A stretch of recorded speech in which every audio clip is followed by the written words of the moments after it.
Magandang hapon po. Pinalaya na po ng mga hostage taker ang isang bata. May flash advisory sa pamamagitan po ng telephone patch si Arkin Juan David Cabuayo. Arkin?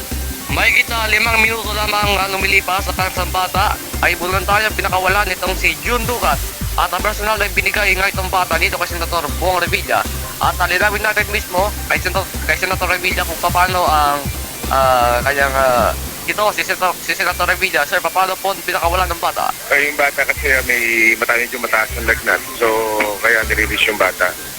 Actually, nanggaling kami mismo sa kanya yun. Tumawag lang sa polis natin na willing siya ilabas kasi may sakit. May kapalit po ba yung pagkawalan ng bata? Wala naman. Dahil may sakit lang. Tapos sinabi niya, miling sila ng ice cream para sa mga bata. Kaya meron naman tayong ice cream na ibibigay. Itinakbo ba sa ospital ang bata? Tinakbo na sa ospital.